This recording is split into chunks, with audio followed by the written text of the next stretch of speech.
Legs off the pedal. Oh! Oh.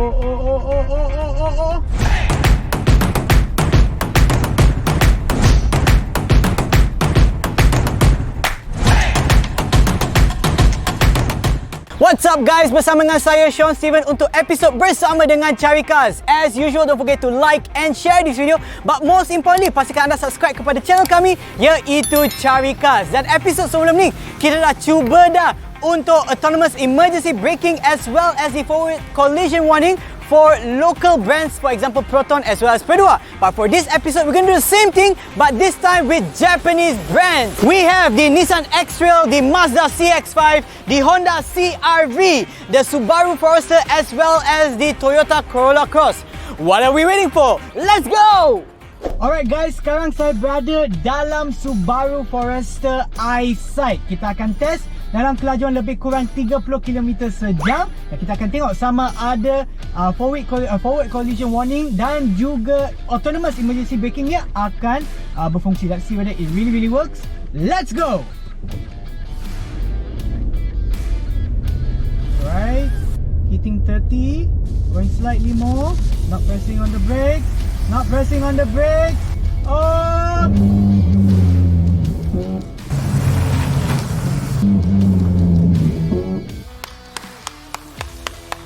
How many centimeters?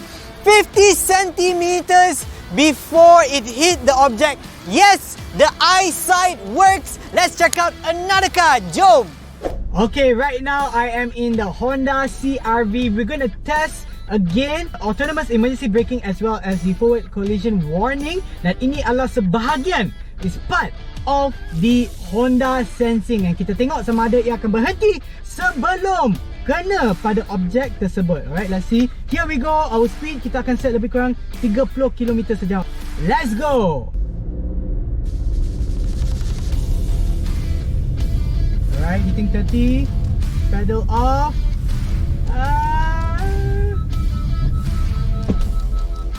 Wow! Wow, not bad, Honda sensing, well done. Had the warning and also had the braking, but the braking also I felt was pretty smooth. It wasn't too jerky. Didn't hear so much of that brake sound. How much did we stop? 140, that's 1.4 meters before hitting dia punya objek tu. So memang bagus, Honda sensing memang terbaik, memang berfungsi. Jom kita ke kereta yang seterusnya. Jom. Okay, sekarang saya berada dalam Mazda CX5 and this one we're going to test the front smart city braking system. So they say it works slightly just below 30 km per hour. So we're going to test at about 30 km per hour and we're just going to go straight. Alright, definitely I think they will have also the forward collision warning, but we're going to test it out. What are we waiting for? Let's go! Okay, we're going. Alright, we are about 30. Legs off the pedal. Oh.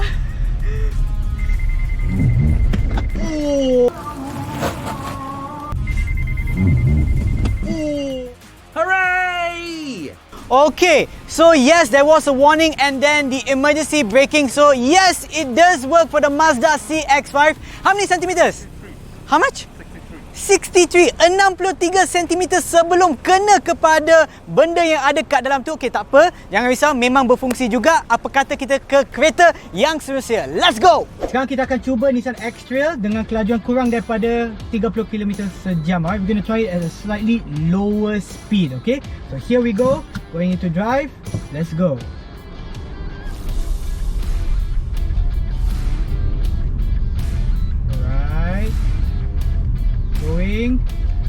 Going.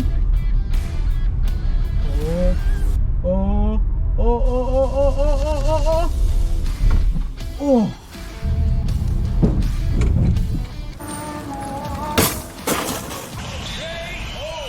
Langgar lah weh, I can't believe this actually happened. Nissan X-Trail Intelligent Mobility.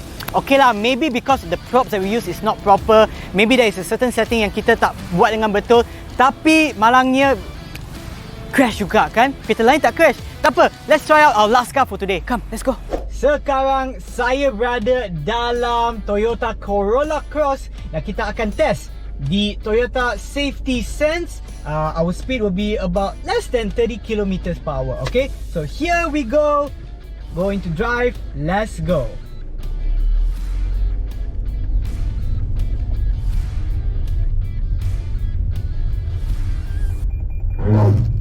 Oh! Wow, not bad. Toyota Safety Sense actually works, but at the speed about less than 30 kilometers per hour. How many centimeter? 100 centimeter. So 1 meter before, sebelum dia kena pada objek tersebut. So memang berfungsi lah Toyota Safety Sense. Tapi secara keseluruhan kita dah cuba dah 5 kereta. Yang ni Toyota Corolla Cross, Mazda CX5, Subaru Forester dan juga Honda CRV serta Nissan X-Trail. Cuma satu kereta dia punya intelligent mobility untuk Nissan X-Trail tu tidak berfungsi dengan baik, di mana dia sebenarnya dah langgar objek yang ada di hadapan sana. Well, I think 4 out of 5 is actually okay, but again, maybe because of our props, maybe juga kita tak letak dia punya setting baik-baik, tapi kita dah check setting, sebenarnya dah okay dah. Maybe it could be the props lah. But that's just my opinion. I think overall it did work. Yes, the Japanese car autonomous emergency braking as well as the forward collision warning did work 4 out of 5 cars, as I mentioned the brands earlier. But then again, these are all supplementary. Masih bergantung kepada skill-skill anda, kemahiran anda sebagai pemandu. So make sure when you're driving, always make sure you drive properly at the correct speed and also always be cautious. So what do you think about this video? Make sure you write down in the comment section below. We'll try and see what your comments are and try to make our videos better in the coming future. But also don't forget to like and share this video. Pastikan juga anda subscribe kepada channel kami, iaitu Caricarz, dan kita akan berjumpa lagi di episod yang seterusnya. Bye bye.